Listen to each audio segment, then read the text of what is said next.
Voici l'expérience des fentes Young.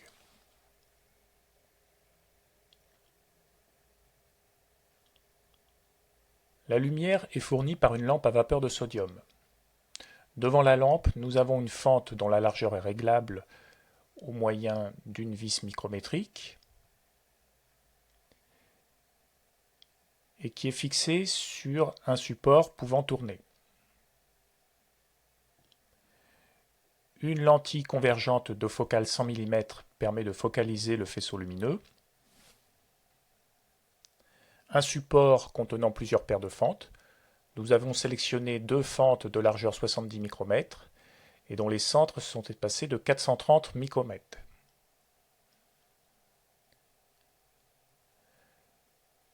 Une lunette de visée munie d'une lentille additionnelle qui permet de viser un plan situé à environ 90 mm de la lentille frontale. Cette lunette est munie d'un oculaire qui sert normalement à la vision directe. Ici, nous avons placé une caméra munie d'un objectif de 16 mm mis au point à l'infini qui permet d'obtenir l'image du plan visé comme le ferait l'œil humain. Dans un premier temps, nous visons les deux fentes.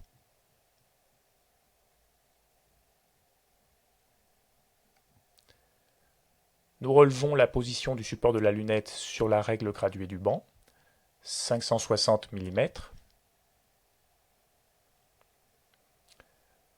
Nous éloignons la lunette.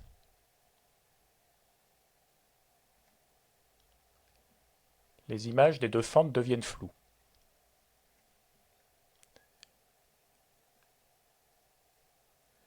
Les deux faisceaux de lumière se touchent, puis se recoupent. Dans la zone d'intersection des faisceaux, nous observons des franges d'interférence.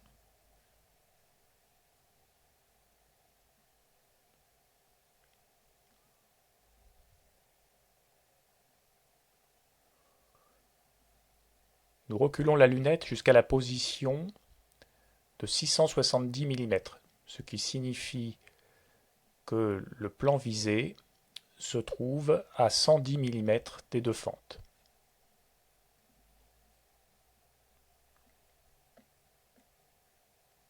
Nous éteignons la lumière de la pièce. Nous allons à présent examiner les réglages de la fente située devant la lampe.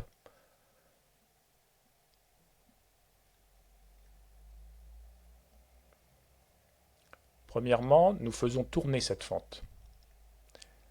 La figure d'interférence tourne également et nous constatons une baisse du contraste. Il faut donc tourner la fente jusqu'à obtenir le maximum de contraste.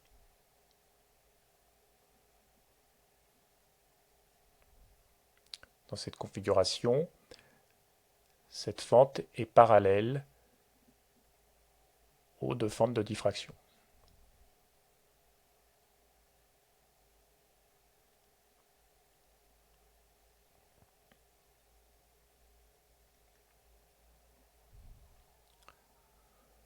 Voyons l'influence de la largeur de la fente.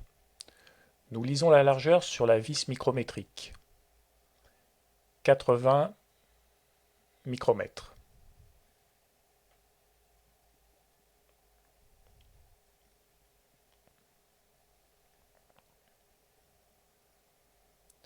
Nous réduisons cette largeur.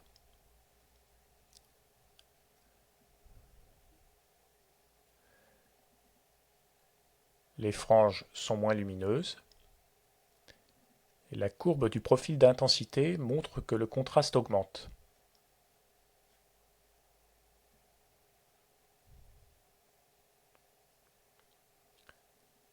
En pratique, on cherche un compromis entre le contraste et la luminosité.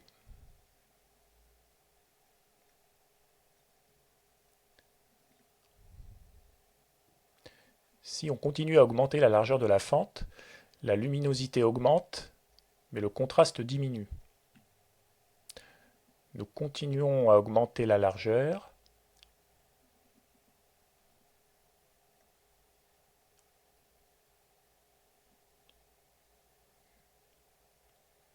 Jusqu'à parvenir à une disparition complète des franges d'interférence.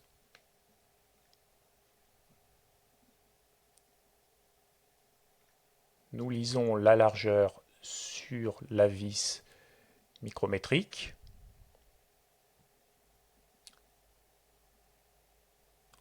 « 140 micromètres.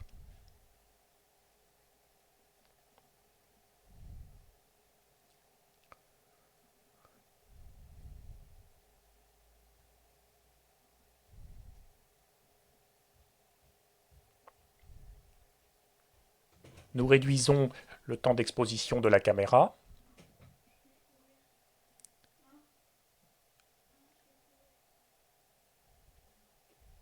Nous augmentons la largeur de la fente. Les interférences apparaissent à nouveau, mais avec un contraste beaucoup plus faible qu'initialement. On continue à augmenter.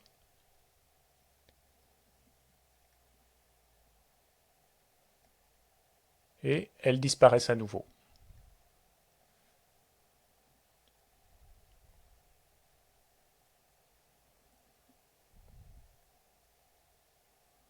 Nous lisons la largeur de la fente, 280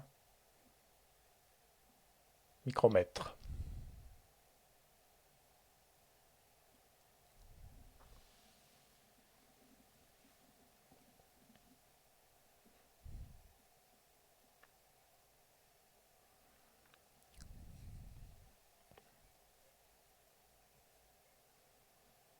Pour finir, nous revenons à une largeur plus faible